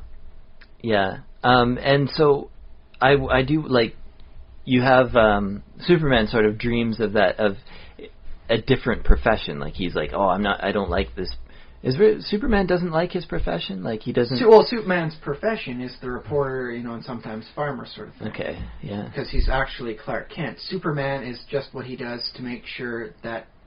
Well, let's put it this way. If you were to see an animal about to walk into, let's say, a bunch of scrap metal, and you understand, whoa, this dog here, because we'll say it's a dog, so it makes it better for imagination, this dog is going to wind up hurting itself. Like, I should probably go and, let's say, shoo the dog away or something. You have the power to change a bad outcome into something more positive. You'd try and do that, wouldn't you? Yeah, well, I don't know. Because here's the thing, like, Would you stand by if you had the opportunity to stop something? Some kids are bullying another young kid, and they're most of them around 8, 9 years of age. Would you stop that bullying from happening? Yeah, I probably would. Because you have the power to change that negative outcome into something a lot more positive. Yeah. And that's what Superman is. It's just that he's to the nth degree because, he can stop a plane falling out of the sky. Well, and the thing is, we have police who can, in theory, like, if they had enough budget, they could be, in a lot of different places, they could be preventing more bad stuff from happening. And well, to be fair, sometimes the police are hamstrung. I mean, part of, I've been told a lot of the big highways in BC are going to get their limits increased. Mm-hmm. So that instead of 110, it'll be up to 140. Because according to the studies, just because you increase the limit doesn't mean more people are going to be speeding. Like, if they increase the limit to 300 kilometers an hour, you're not going to find someone doing 320. Simply because it's 10 or 20 kilometers faster than the speed limit. Okay. But at 110, you will find people doing 130 because they're okay at 130. And so by increasing the limit, they're decreasing the amount of criminals, and they're forcing the cops away from these petty little things where the cops could be doing something a little bit more serious, like getting the real bad speeders, like the motorcyclist who's doing 320 down the highway. The one person who does do the 320. Mm-hmm. And so they focus on the real criminals as opposed to the incidental criminals. And so in which case, the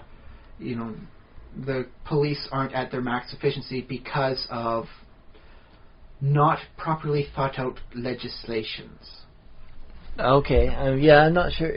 So the cops could be doing more efficient things, in which case Superman, is the kind of guy who's solving these things because he just happens to be there and he can do that. Well, the thing is, if Superman does anything extra legal, then he would be like a wanted fugitive. I'm sure it happens occasionally in the comics. I believe in the comics, up until the New 52 reboot, he had the rank of police detective within the Metropolis police thing, so he could apprehend criminals legally. Yeah, but there are still legal limits on what a police officer, even a detective, can do, right? Although it blurs the line with Superman, I've seen him open up a fire hydrant, splash water on the criminal's feet, and then freeze it into ice, and then just wait for the cops to come.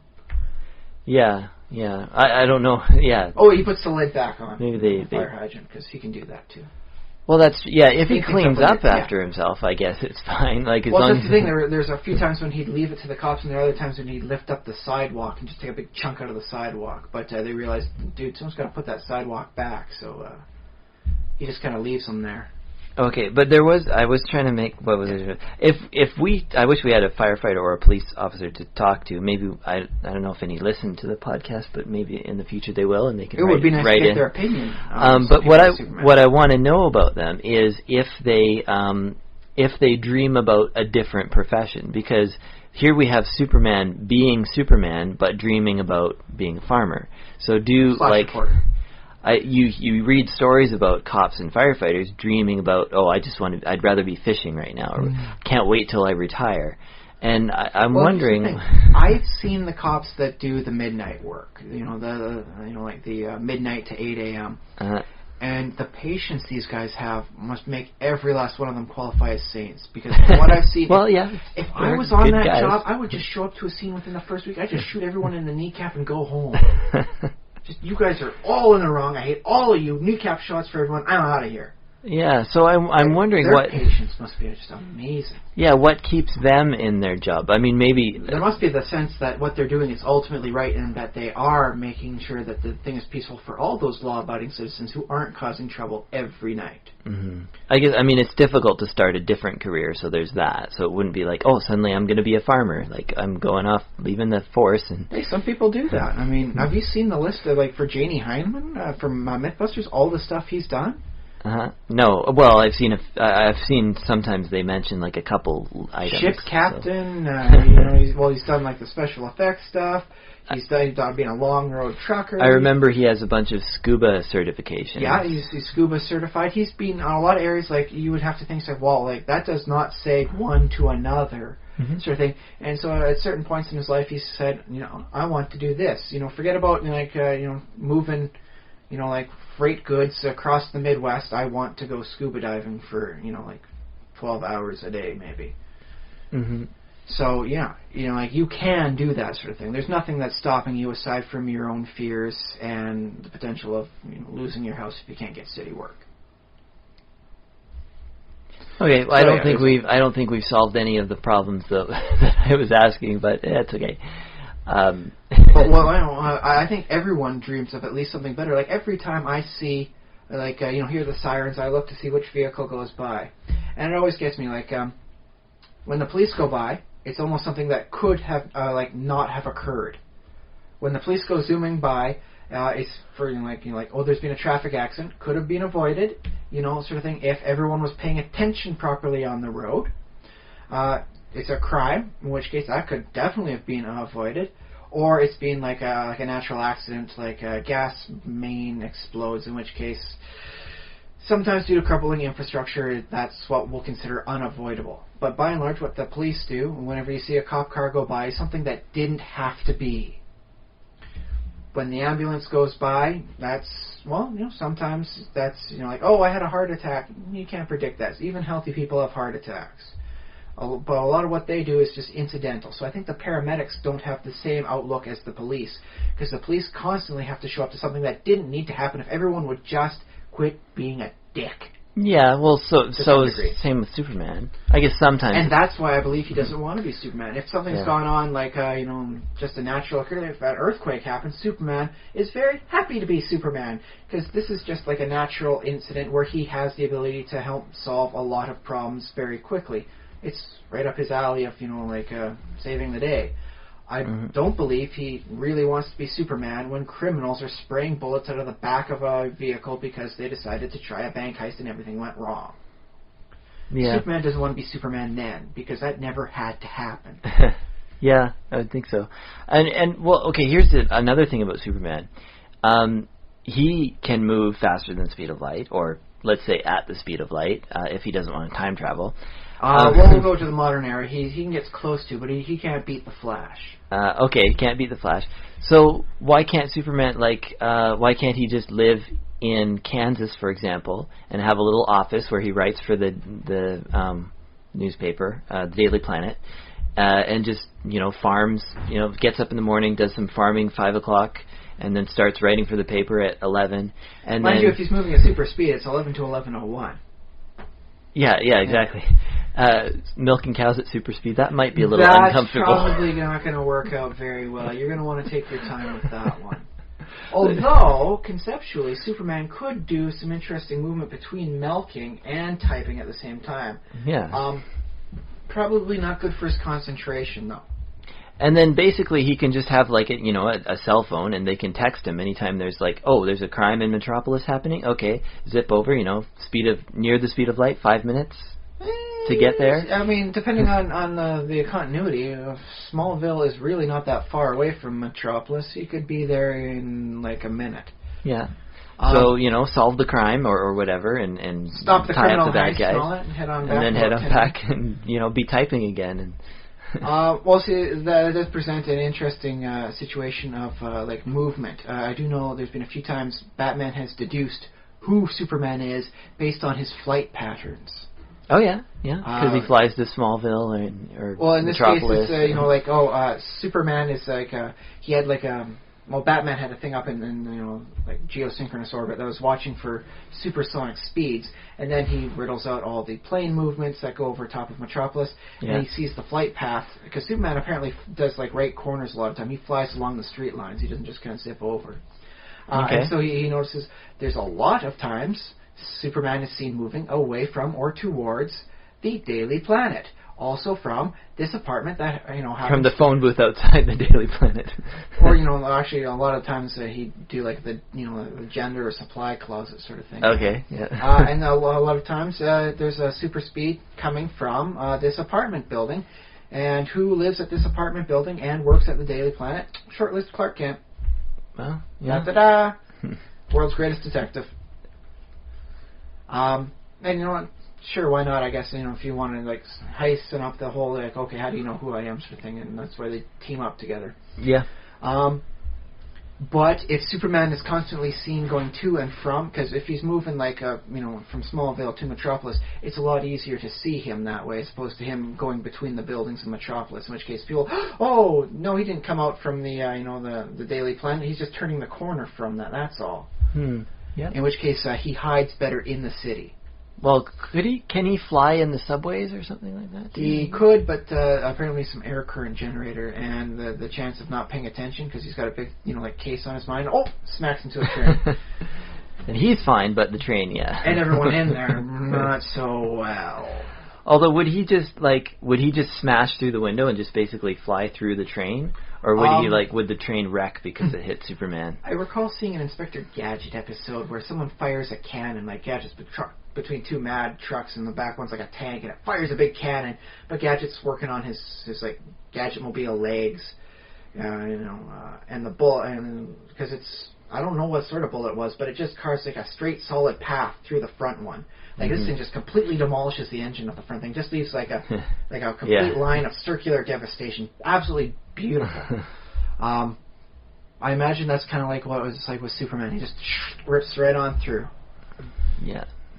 That said, I would actually really enjoy a nice story about a young Superman as he's trying to get going on the Superman thing, trying to work out the kinks of being a Superman in Metropolis. Okay, maybe I will take the this path here. Then also he finds it's really hard to navigate through all the proper subway systems and all that.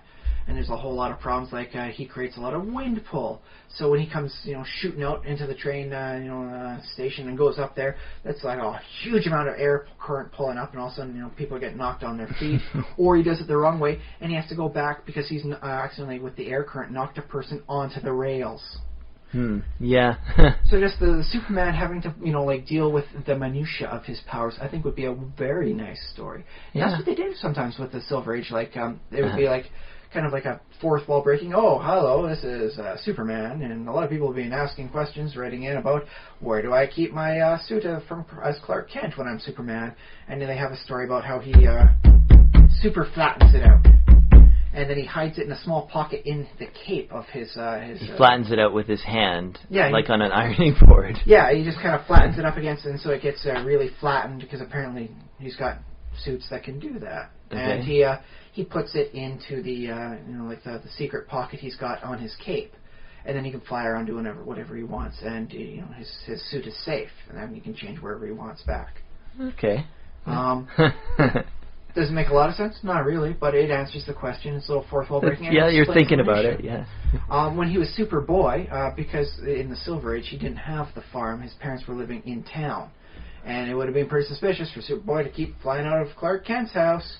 So what they actually did was he built tunnels that, thanks to his X-ray vision, he could circumvent the sewers and the pipes for all the water and hydro, and he built all these secret entrances out throughout Smallville. So he just pop out of the bushes, and he put down the proper thing, so it's falls floored and closes down. And so he'd pop out, and so that he would never come out at just the one location. Mm-hmm. And in some versions of Batman, he does something similar, where thanks to his amazing budget and the amount of property he owns, Batman's got like secret hidden passageways throughout all of Gotham City. Not done a lot because it's kind of, like, really, Batman, really, even for that. But sometimes the story goes on. That's where he keeps like we're spared like sub-bat caves. Like, oh no, I'm kind of low on bat shark repellent this time. So you'll go down there. It's got like a little refueling depot. Gets another half dozen batarangs, some more bat shark repellent, and then he pops up, in phone booth. Cool. Well, we've been talking for a little over 90 minutes. I just want to remind our listeners that we have an email address, thesimulationist@gmail.com. That's thesimulationist. All one word. All one word, @gmail.com. We're also on Facebook.com/thesimulationist and YouTube.com/thesimulationist. Anytime you find a little box to put a comment in, we'd love to hear from you. Love to hear your little comments. Anything from just keep up the good work to why do you guys screw up all that talking about Superman to adding little details or requests or questions. Or, George Takei has a nice little thing where he'll link up oh, look at the reviews for this product. And there's so many humorous reviews. So if you guys want to put in just a humorous review about what you want to say, go for that too, man. You want to give us like a 1-star with a funny little description on... this sort of thing attracts attention, apparently. I mean, you get enough 1-stars and people go, okay, let's read the reviews on this. And it's all funny reviews. They're like, ha ha ha, maybe I'll look more in depth into this. So if you have a sense of humor, and maybe you don't think we deserve 5 stars on, the iTunes store and all that, maybe you give us 1 star, but a really humorous review that gets people's attention. Make it your own thing. Have some fun with it. Well, I'm going to suggest not doing that, but if you want to, that's fine. If that's your thing, go for it. I mean, people do try and, they get a sense, like, with good reviews, like 5-star versus 1 review bad star, and if they read a 1-star review that's really funny, then they're more inclined to see us as better, even though the star rating might not be where they would expect it to be at. Okay, well that's one theory, anyways. Do whatever you want, listeners. Do what you like. But we would love to hear from you. That's the main thing. We would love to hear from you, and let your friends know about the podcast. And don't tell them, oh, it sucks, but it's funny, or no. You gotta help me come up with the best 1-star review ever. Anyways, that's all the things. Send us email. Final thoughts on. I guess we went on a lot of tangents here, but the nature of a high-powered character in a story. Yeah. I think just because it is high-powered, you can't use the excuse, oh, it's so hard to write for. It just means you need to be more inventive. Mm-hmm. And if you truly see yourself as a good writer, or, like a interactive storyteller sort of thing for whatever, game you're playing, I think that you're just limiting yourself by saying that. I think there's a lot you can do by just exploring the depth of where the high power is coming from, what it's going on with, and the nature of how it interacts with the setting. I mean, high power is, in a low-powered setting is amazing, but, Superman in amongst like a new Krypton around the sun, I mean, they made a nice story arc on that a couple of years back. It worked. Yeah, one thing I forgot I was gonna bring up was contrast too, in that a high-powered setting or any powered setting can look very high stakes if you have an appropriate degree of contrast. If you have like sort of a real person who sort of has real limitations, and then they're thrust into a situation where the world is at stake. That's a high contrast between the power level of the character. So that can be very, that's a good way to start, I guess, a story. And then you see what happens. Do they gain powers, or do they gain a powerful ally? Or on the other hand, a high-powered character in a mundane problem sort of situation. I recall at least one sub-story I remember hearing about Superman, wherein Lois is rather upset because Krypto the Superdog had eaten their roast. Krypto's smart enough to actually open it up, and he's super powered enough that a roast in the oven isn't going to stop him just because it's 350 degrees. How's Superman going to save the day? Because that roast is ruined. They got guests coming in 10 minutes. And it takes more than 10 minutes to properly cook a roast in the oven. How does Superman solve the problem? Heat vision, duh. Yes, but as it turns out, heat vision does not properly cook it and does not do the proper juices. You just need some practice. The roast did not taste well. It's you got to slow cook to let the juices simmer and all that for that sort of thing. Just heating it's basically like microwaving. It turns out he was able to use his superpower to seemingly save the day. It wound up flopping though. Superman cannot save the day when it comes to heating a roast just before guests get there. Which I found to be interesting. He's got all this power, but he can't circumvent the laws of the culinary, traditions. Yeah. On the other hand, you want grilled cheese sandwiches. I mean, I bet you Superman's got power control enough on his heat beams. He can be doing that for you. And if you want loaves and fishes, Batman's your guy. I think Batman could probably, set you up with caviar and, those fancy crackers we can't even see in the market because they're just too high priced for us. Yeah. They don't even stock them in the stores we go to. And he can feed 10,000 men, women, and children with that? He's Bruce Wayne. He's got the cash for it. Okay, yeah. One more. What was I going to bring up? One last thing about high-powered characters. I can't remember what it was. Oh, and consistency, because I was watching. This is going back to Dave Morrison and not Dave Morrison, Dave Morris and his show. He was doing a show that's set in the Chuck Palahniuk universe, which is a dark universe, but there's not necessarily magic. Weird things do happen, but it's because people are weird. And so I was watching it. I was like, and he was a taxidermist, like that was the character, and he was making stuffed animals. And I was thinking, well, it'd be awesome if the stuffed animals, like, what if they came to life? What if they were an alien or something like that? But then, the setting is like, no, in this setting, we don't have that. We don't have aliens. So I like the little restrictions in a particular universe. If people know, okay, this is not a universe where aliens come alive, then they have an expectation of that.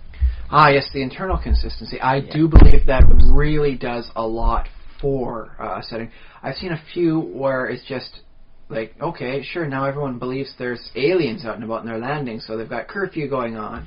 So only the heroes, out and about, so it's really empty street style. Good, effective style, but then afterwards, like, nobody believes in that sort of thing anyways, and that sort of style is never brought up again. It's like, well, okay, I guess that's kind of a weird extra page note going on there, but... just by having that internal consistency of what people expect, what they believe, I think you really can do a lot more. Well, it's like the rings in a boxing ring, the ropes on there.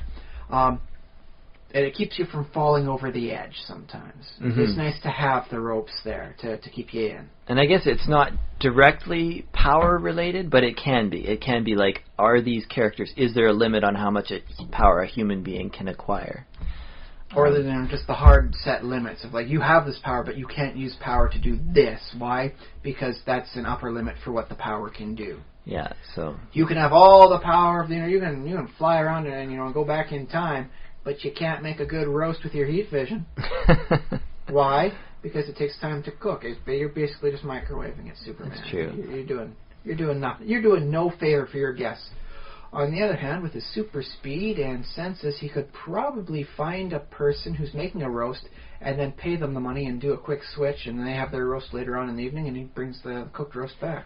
But he'd have to be careful, because if he's flying with the roast in front of him, the speed would either burn the roast or cool it down too much if he's going at subsonic speeds, or high altitudes in this case. Yeah. So there you go. Once again, the minutia of his powers and how it relates to physical reality really does set up those wonderful little things. I like the thought, too, that I imagine there would be a speed at which you would create... Like, Superman can vary his speed up and down pretty easily. Thank goodness he can. It'd be pretty harsh if he could. Whereas airplanes... suppose airplanes can do that, too. But he Not could... such on a dime as he can do. Because there is a certain speed where you're going fast enough that friction heats up your roast. he's got a roast in front of him. Yeah. And there's a certain, like, if you slow down enough, then the air is basically cooling it. I guess it wouldn't cool it that much, but I guess, yeah. Well, if he's going up at the high altitudes, he said, like, because you get ice on airplanes, right? Yeah, I mean, it's like, you're flying over Las Vegas right now, and although Las Vegas is undergoing a heat wave, because you're so high up, it's 50 degrees below zero. Celsius or Fahrenheit really doesn't matter at that point. So there is, theoretically then, there is a speed at which Superman could travel where he could get that roast exactly the temperature he wanted. Keep it warmed as he's going. Yeah, just keep it warm, or even cook it a little bit, or keep it cool if you want to. It's just a little too warm. I mean, like, if this was anyone else's hands, they would be burning holding this roast. I just want to cool it down enough so that the guests will not burn their palate. They'll be ready for them. And then you've got your other little problems, such as bugs. Superman flying at the wrong altitude is going to get bugs in front of it. Good point. Well, I think bugs... No, those aren't a bunch of flies. Those are seasonings on there. They were supposed to be some raisins. I guess it just didn't turn out. And then he uses his super lying skills to save the day. I think bugs also only... Well, bugs can be blown up. I've heard stories of bugs being blown, thousands of feet in the air. Frozen up, and then they come down like chunks of ice and hail. Yeah. I think generally, though, you don't get bugs more than 100 feet above the ground because they need to do stuff on the ground. They do whatever they do on Earth. But Superman, if he's flying too high, he freezes the sub because of the high altitude and speed. Yeah. He's going too low, he burns the sub and/or gets a bunch of bugs on the front of it. Bugs. But do they ever has there ever been a picture of Superman with bugs in his teeth? I have seen that. There's a cartoon, and one person extrapolates the distance from his Fortress of Solitude at the North Pole, combined with we'll say New York City, where Metropolis pretty much is given to be, and then the amount of bugs at Unity density, and then how many bugs he'd wind up hitting, and it's just Superman saving the day as he's just completely splattered from the entire front part, like shaded with bugs, like dead flies and all that are on him. So that's mathematically, that's what would happen. Just according to some simple, quick mathematics. That said, he's Superman. I can also see him effectively using his heat rays as like a bug zapper. Yeah. Just atomizing them as they all go through. Can he heat his whole body up too? Through frictional forces, yes. Could he theoretically just burn the bugs off? Something felt like a self-cleaning oven. Yeah. In which case, though, he's still got effectively bug soot all over him. Yeah, then he has to fly through some water or something, I guess. He zooms up, hits the clouds, then comes down and saves the day. There's some interesting logistics that nobody really wants to see in most Superman stories. All right. Yes. Okay. I think we've covered everything. Yeah. Are we done? Yeah, I think we've hit the major topics, and just to keep people's mind out. Just because it's so high-powered doesn't mean you can't do the story. And I can't stress that enough. There's always stories there. You just have to get in the right mindset to see them. That's the big thing. Yeah. And you want, I'll throw in, you want high stakes relative to the character. As long as the character feels that their world is that burnt roast shaking. Is a relative high stake for the story. Yeah. Because it's not just Superman saving the day, it's Superman, making sure everything seems normal for the life of Clark Kent and his wife, Lois Lane. Yeah. And I like that Superman, too, he has limitations. He can't draw a Picasso. He can't carve the Sistine Chapel. No, carve the Sistine Chapel. Paint the Sistine Chapel. Yeah, he could carve it. He could carve it with his fingernail. There have been a few cases where he's done enough work to effectively simulate it out just by trial, the equivalent in D&D of taking 20, whereby he does enough copies of what like a Picasso that this one looks close enough, should fool the average eye. There we go. Well, replication is one thing, but creating an original that, an actual inspector would say, I believe this isn't a Picasso. No, he doesn't have that skill. Yeah, that's more of a Batman or maybe even Kid Flash sort of thing. But I guess, that's the other thing about art is it's hard to, yes, the name is worth something, especially with Picasso. Anything with the name Picasso on it, it's Picasso did that, it's worth $30 million. Dude, if Superman painted any painting, that is going to have huge value. Why? I guess so, yeah. Superman. Especially if he writes Clark Kent, crosses it out a couple times, and then writes Superman. That's where you get your high-value money. Yeah. I suppose it would be worth quite a bit. I wonder if... I know. I bet you he does it every once in a while and gives them all away to charities. Yeah, that would be a thing to do. That's what he does. He's but Superman. Can he compose a symphony? No. Okay. No. Superman can. Silver Age Superman, however, can fly far enough, fast enough, he can steal an alien symphony, bring it to Earth, and go, I totally wrote this. Super lying skills save the day. He would not do that. No. Unless it's part of a grander story where he's got to prove himself as a super intellectual. Like, Mm-hmm. this Yeah. ray, I hit it with myself, and it gives me super intelligence, and he uses that to lure some criminals out, and it's really just, like a laser pointer is all it really is. He did that in the Silver Age. Okay, cool. Yeah. Let me see. I did social media. Yeah. We wrapped up. We wrapped up a couple times. Wrapped up and re-wrapped up. We're thorough.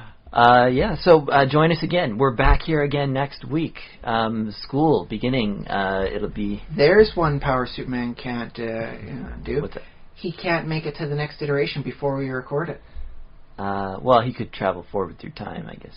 He can't do that in the new 52. Okay. That's currently banned for him. You can't do time travel? The Flash might be able to do it, Okay. but Superman can't. There's the limitation for his power. Well, Superman's just going to have to wait with the rest of you. So thanks for listening. Did I say already? Yeah, thank you again, once again, for listening to the Simulationist podcast. And tune in again next week. I've been Josh Treleaven. I've been Ryan Kirkby. Take care out there. Send us money.